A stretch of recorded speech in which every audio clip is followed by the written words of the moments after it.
Now we're ready to dive in to our first speaker, who is Dr. Mukund Kulkarni. I would now like to request Dr. Kulkarni to please join us on the stage.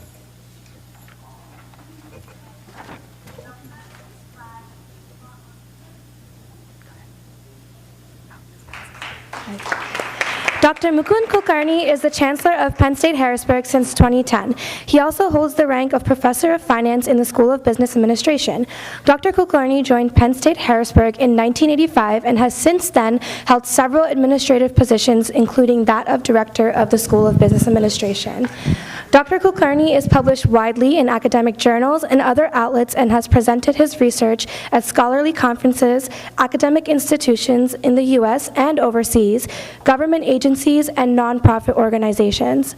Dr. Kulkarni has been active in the Central Pennsylvania Indian community through Asian Indian Americans of Central Pennsylvania, or known as AIA-CPA, an organization that deals with local, national, and international political issues which specifically affect the Indian community. He is one of the 4 founders of AIA-CPA in 1991. He has also served as president and chairman of the Board of Trustees at Hari Temple.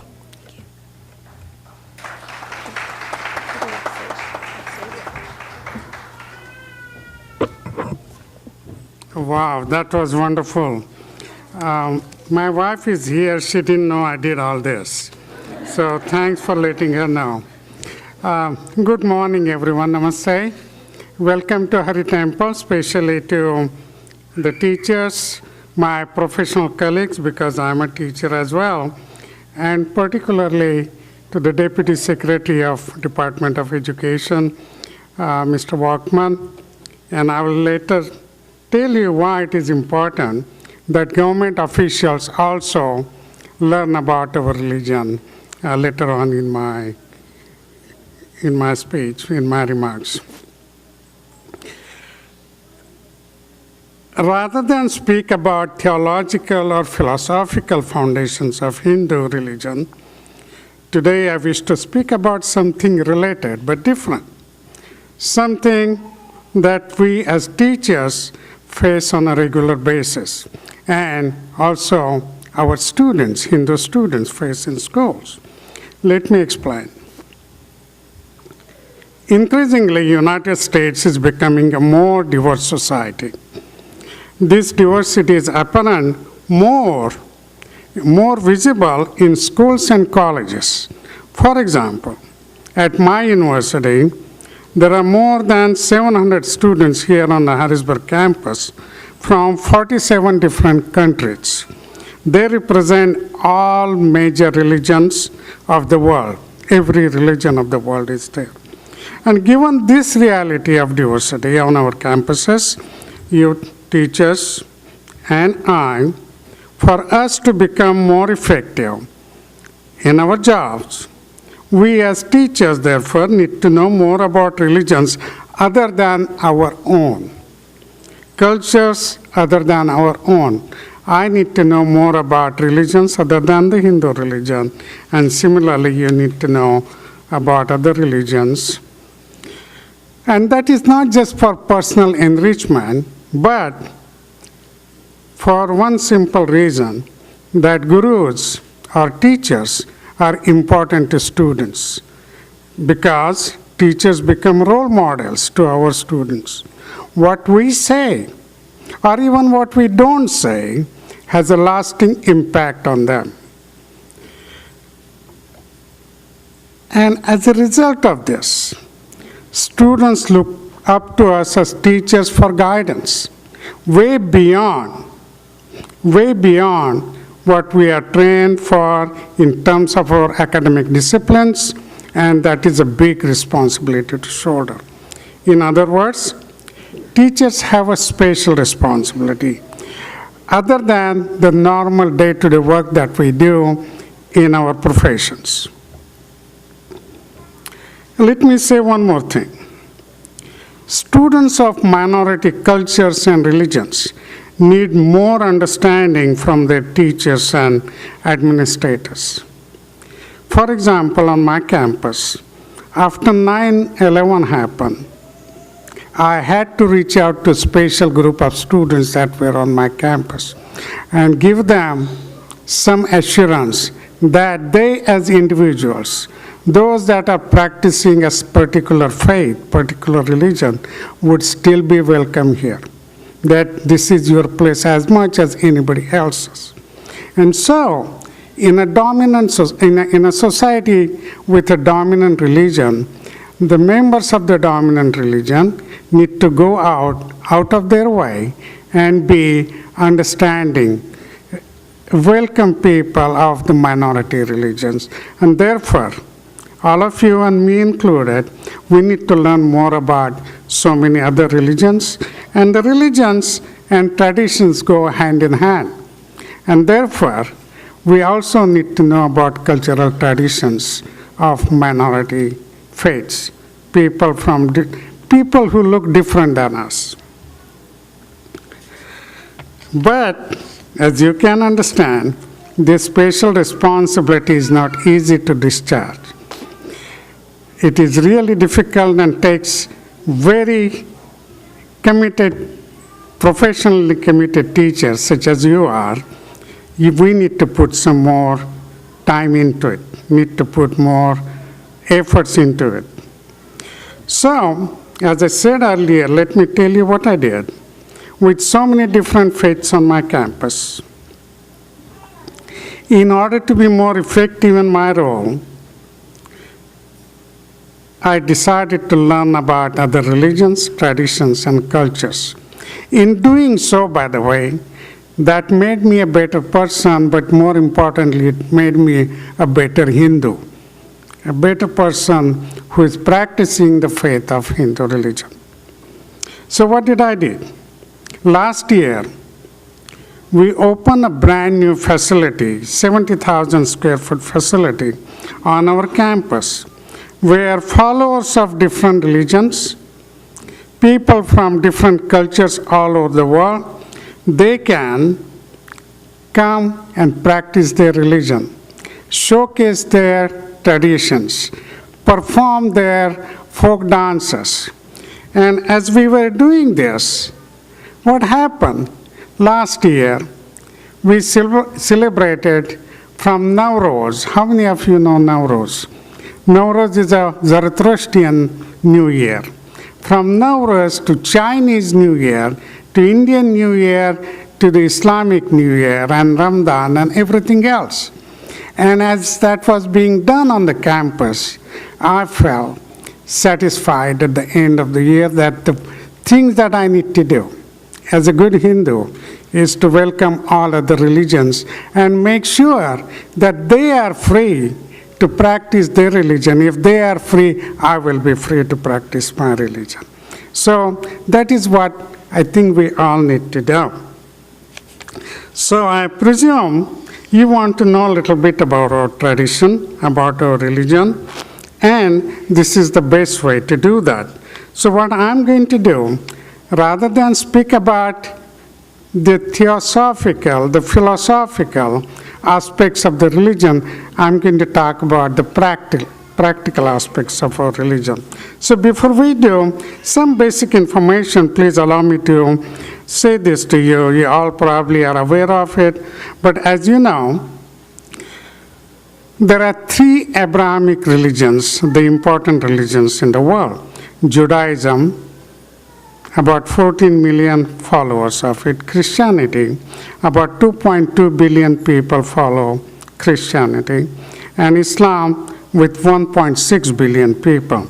These religions originated at one place, and they have so much common among those three religions. Hinduism, about 1 billion followers. Buddhism, about 500 million followers around the world. Jainism, 4 to 5 millions, and Sikhism, about 30 millions, are called dharmic religions. Hinduism and these are dharmic religions. These religions find their origin in India. And there are several commonalities among these dharmic religions, though each religion itself is separate and of course equally respected. So with that as a background, let me say, what is a Hindu supposed to do? What does it mean? Well, Dr. Dinesh Pai explained so beautifully in his opening remarks. I'm not even going to try to follow those, but I will tell you just a little bit of what I know. As a Hindu, I am supposed to follow dharma, what is right and wrong, artha, make money really, so that I can provide for my family, kama, enjoy the worldly pleasures, and seek moksha. Moksha is like heaven, nirvana as Buddhists call it. So these are the four things. A practicing Hindu also believes in theory of karma. You all know what karma is. It's a part of English language.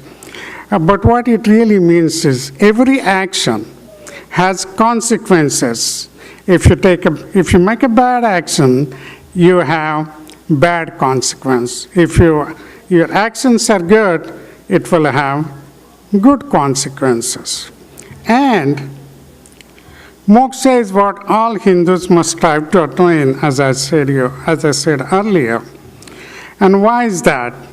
Because there is a cycle of birth and rebirth for a Hindu. And once you attain the moksha, you escape from the cycle of birth and rebirth. You become one with the Almighty, spiritual Brahman, or what you call God. The concept of moksha can be very easily compared with concept of heaven, as I said earlier. So how does one attain moksha? Do you have to be Hindu to attain moksha?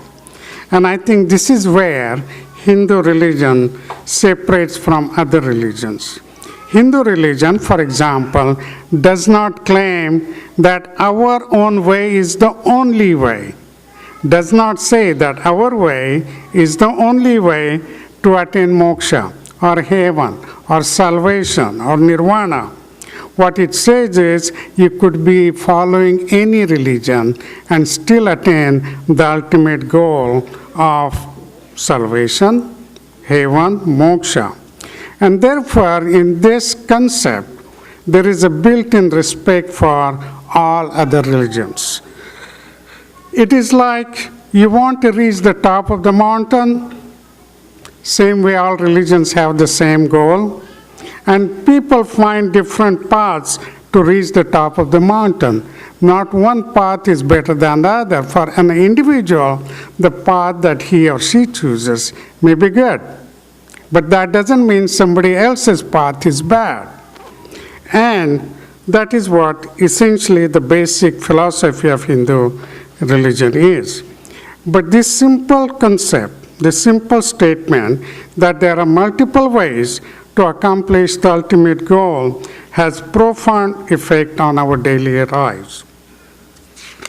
For one thing, we practice our religion in our homes.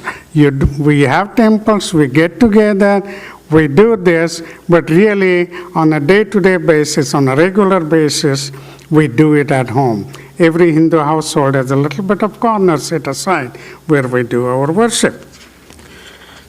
And this respect for other religions, by the way, something I do want to tell you, allows a Hindu to decorate Christmas tree during Christmas time, or do things that other religions follow. We can do them at home without giving up our Hinduness or our Hindu practice. So if this is what we are, I think, in my own mind, logically speaking, this is a great concept we have. What we are saying is, you don't have to be Hindu, and we respect each other. So if that is the case, why is it that a recent survey, very recent one by Pew Research Center, found out that majority of people in the US do not have much knowledge of Hindu religion? And this is a fact. Not a fake news, this is a fact. And many have negative opinions of the Hindu religion. How is it? And this is very surprising in these days of popularity of yoga. This is very surprising that in all these years from 9/11 onwards, not a single Hindu was ever accused of terrorism, not in the US, nowhere else in the world. Or never ever a Hindu country has invaded another country and occupied the territory in the modern history that goes back centuries. Everyone knows of Mahatma Gandhi and his nonviolence, but very few people think of him to be a practicing Hindu, which he was. So, and of course, as if this was not enough, this recent show on CNN by Reza Aslan, that if anything it did is, it muddied the water even further about the idea about Hindu religion. So why does this happen? How did this came about? One of the things may be, people think of some of our practices to be quote unquote strange. Let me give you some very popular concept. We seem to worship so many gods even here on this wall, if you say. How come? Are deities really gods when you worship a statue? Well, here is the thing. In reality, Hindus believe in one supreme God, as Dinesh Pai just said earlier, who created this universe. Hindus perceive this God in its many different manifestations. It can be compared to this. You experience the sun every day through its rays, billions of rays that come from the sun. That is how you experience the sun. The same way, the ultimate truth, the ultimate God, you experience through so many different manifestations, and that is nothing but these different gods that you, on the surface, you find out. By the way, there is a distinct benefit of this pluralism in Hindu philosophy. I'm looking at the clock and time is running out, so I won't go there. But another funny thing that we do seem to be, what is this? Why is cow so sacred? Well, here is the reason. Cow is a gentle animal. It provides sustenance and causes no harm to anyone. It also represents our main teaching, do not cause any harm even to anybody, even to animals, and so we treat cow with reverence. What about this swastika? I don't know whether we have it here. In US we don't use it as much, but in India swastika is everywhere. Well, swastika was an ancient symbol, literally thousands of years old, that was misappropriated by Hitler. Nothing to do with Hindus. Hindus use it in a good meaning way. It is considered to bring you good luck. So these misconceptions about our religion can be very difficult for our children, and that is the point of my remarks today.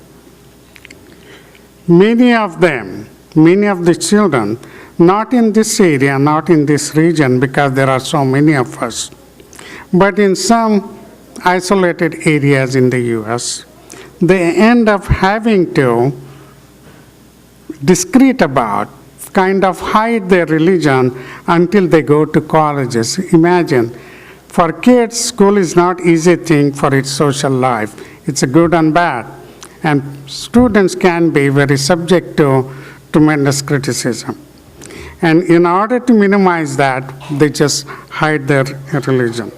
So the efforts such as this today are critically important. The work that Dinesh Pai, Jeff Long here, I don't see him, but he might be here, or Dr. Mukul Parikh is here, are absolutely essential. These people not only explain to our children what our religion is, but make the children proud of their religion. And equally important are the outreach efforts, such as the Guru Vandana celebration today. And so, in my final point is, I do want to again thank all the teachers that have come here today, because I hope your visit today will result into having a positive, very good impression about our religion, and that will help our students in the schools that you teach in, and they would be receiving encouragement, some support from you in their schools. Thank you so much. Thank you for listening.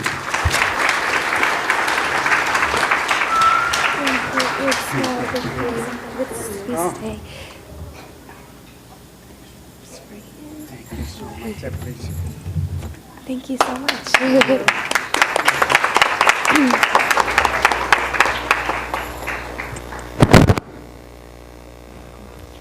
Thank you so much, Dr. Kulkarni. Now we're going to go